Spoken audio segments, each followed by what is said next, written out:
Matin Sport.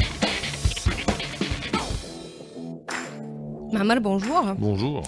On commence avec du football. L'équipe nationale se prépare pour son match face au Mozambique demain dans le cadre des éliminatoires de la Coupe du Monde. 6e journée des éliminatoires de la Coupe du Monde. Il faut dire que notre équipe nationale, l'Algérie, est en ballottage très favorable. Pourquoi très favorable? La réponse est toute simple. Sur les matchs qui restent, 5 matchs, dont 3 à domicile, je rappelle que le seul déplacement qui pourrait poser problème, c'est la Guinée. Mais la Guinée, quand les vents sont favorables, eh bien ils sont favorables. La Guinée qui a été accrochée, c'est une surprise, par la Somalie, 0-0. Donc, le Mozambique, qui partage avec nous la première place, il faudra les battre. Ça, c'est évident, c'est QFD. Les Mozambicains que nous avions battus au match aller, 2-0, mais qui nous avaient posé des problèmes en première mi-temps. Depuis, c'était les débuts de Petkovic. L'équipe a mûri, l'équipe a gagné en confiance.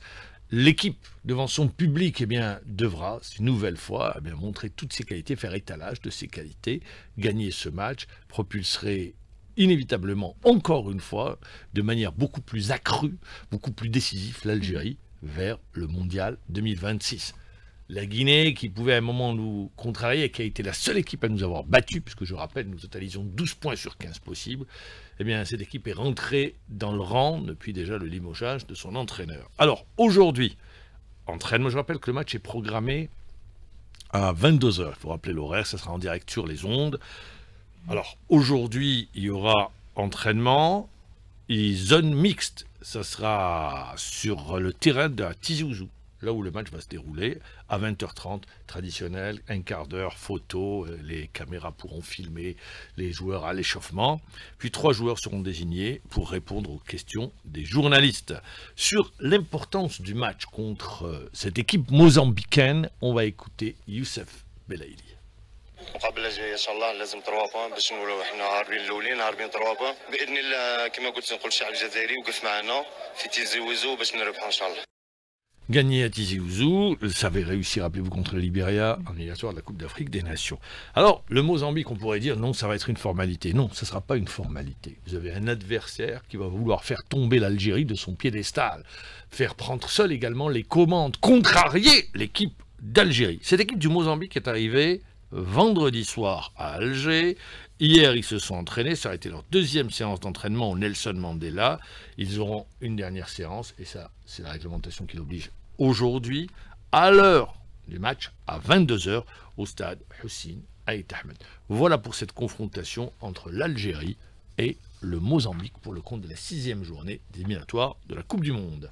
Et puis, du côté de l'équipe nationale, la prime, le premier stage à Annaba s'est achevé. Un regroupement en vue du match face à la Gambie en mai prochain, on le rappelle, pour le compte du dernier tour des barrages qualificatifs au CHAN 2025. Mahammar. Alors, sur cette compétition, le CHAN, vous savez, juste à titre de rappel, on y va pas. Atermoiement, finalement, on avait décidé d'y aller. Et qui on rappelle encore une fois, l'entraîneur qui avait dirigé cette équipe et qui l'avait emmené en finale, en l'occurrence, Majid Bouguera. Majid Bouguera qui avait quitté l'équipe nationale après la finale perdue contre le Sénégal. Il était parti pendant un moment au Qatar, il avait pris une équipe, ça n'avait pas très bien marché. Et puis, il a décidé, la fédération a décidé de changer complètement de fusil d'épaule, parce que, je rappelle, la raison qui avait été évoquée à l'époque, pas d'argent, l'argent qui existe a été orienté vers la sélection féminine. Et puis voilà, il y a de l'argent qui est rentré dans les caisses, on a changé de fusil d'épaule, on y va au CHAN, et c'est très bien. Parce que c'est la seule compétition où les locaux peuvent exister, ont une exposition, il y a les recruteurs qui sont là. Donc on fait appel une nouvelle fois à Majid Bouguera, donc séance d'entraînement, il faut préparer ce match contre la Gambie. Je rappelle que le match est programmé entre le 2 et le 4 mai prochain à Banjul, avant que le match retour ne se joue une semaine plus tard à Alger.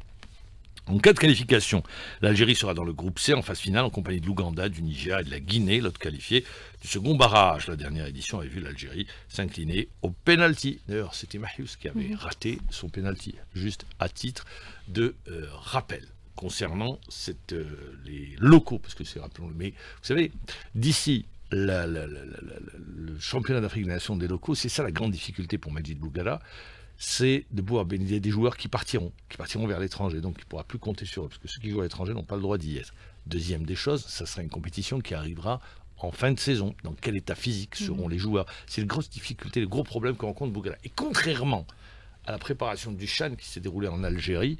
Il avait eu à peu près une vingtaine de stages, je ne sais pas combien, ou 10 ou 12 matchs amicaux, donc il s'était préparé dans les meilleures conditions. Aujourd'hui, la donne change. Maintenant, on attendra le résultat. Un mot d'athlétisme, ou plutôt de natation. Le nageur Jawed Sayoud a remporté la finale du championnat de Bretagne qui s'est joué hier à Rennes, qui s'est disputé hier à Rennes, spécialement le 200 mètres 4 nages. Il a parcouru la distance en 2 minutes et 47 centièmes. De l'athlétisme, avec la fin des mondiaux d'athlétisme en salle qui sont déroulés à Nanjing, c'est en Chine. Domination des athlètes américains au classement général et la confirmation de tous les favoris. Retour sur ces championnats du monde avec notre spécialiste maison, Malik Louhela. Des mondiaux indoor d'athlétisme qui se sont achevés comme à l'accoutumée par les courses de relais remportées par les États-Unis, tout comme le tableau final des médailles dominé par les athlètes américains qui ont pu décrocher 16 médailles dont 6 médailles en or devant la surprise de ces championnats, à savoir la Norvège avec 4 médailles dont 3 en or, essentiellement remportées par le champion olympique Jakob Ingebrigtsen qui a pu réaliser le doublé 1500 et 3000 mètres. Et la troisième place de ces championnats est revenue à l'Éthiopie, premier pays africain. La troisième et dernière journée de compétition a été marquée notamment par le deuxième titre remporté lors de ces championnats de Jakob Ingebrigtsen sur 1500 mètres avec un chrono de 3 minutes 38 secondes et 79 centièmes.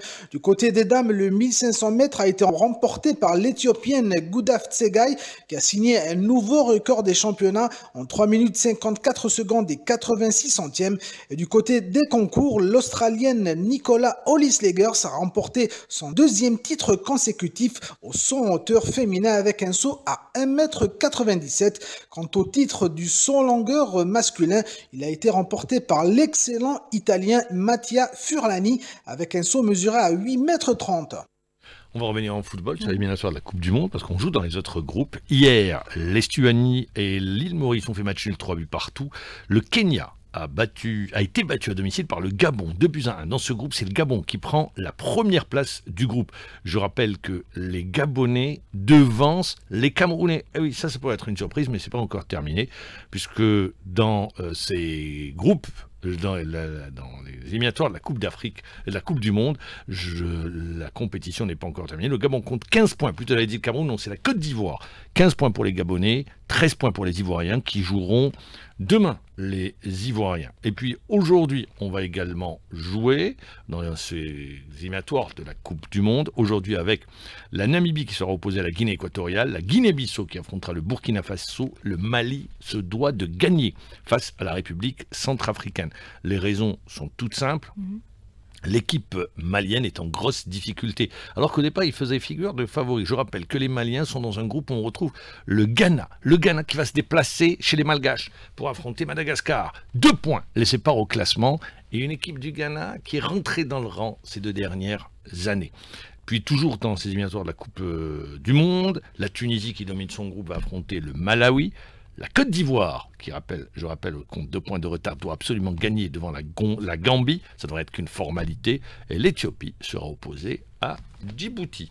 En Europe, on a joué. On retiendra la Ligue des Nations. L'Allemagne, qui avait battu l'Italie 2-1. Eh bien, les Allemands ont fait match nul 3 buts partout. Et ceux qui vont organiser le tournoi final sont qualifiés pour les demi-finales. Le Portugal également s'est qualifié aux dépens du Danemark, s'imposant 5-2. La France a dû avoir recours au pénalty pour pouvoir se qualifier, battu 2-0 au match aller. Ils sont imposés hier devant les Croates, 2-0 et les Français se sont qualifiés au pénalty. L'Espagne également au pénalty s'est qualifiée devant les Pays-Bas, 3 buts partout. Demi-finale, ce sera deux superbes affiches, Allemagne-Portugal et l'Espagne qui sera opposée à la France. Et ce sera en juin pour le Final Four. Eh bien voilà, vous avez rappelé la date. Au mois de juin prochain, il y aura des dates FIFA, je le rappelle. Donc pour le moment, les sélections nationales, juste après cette journée, que ce soit africaine, européenne, mais également sud-américaine. Et chez les Sud-Américains, on attend un match. Notez bien sur votre calepin, demain soir, il y a le match d'équipe nationale. On va regarder le match jusqu'à minuit, vous rentrez à la maison, et là, à la maison, vous allez voir le Brésil qui va affronter l'Argentine. Et les Argentins occupent la première place du groupe. Ils restent sur une victoire contre l'Uruguay, 1-0, alors que les Brésiliens, grâce à Vinicius Junior, se sont imposés difficilement devant la Colombie. Voilà. Et ça sera sans Messi cette fois. Oui, mais Messi, un jour, il va s'arrêter, Messi. Il faudra bien faire sans Messi. Ils ont bien fait sans Diego Maradona. C'est une terre de football, l'Argentine. Le Brésil également, mais le Brésil est rentré dans le rang. Ce qui est sûr, c'est que ça nous réserve une superbe affiche, tant sur le plan émotionnel, sur le plan technique. Et puis une information, Thiago Motta, l'entraîneur de la Juve, n'est plus entraîneur de la Juve. Il a été limogé suite aux mauvais résultats. Et c'est Tudor, le Croate, qui prend la relève. Merci à vous, Ma'amar, pour ce point sport. Tout de suite, place au titre de la matinale.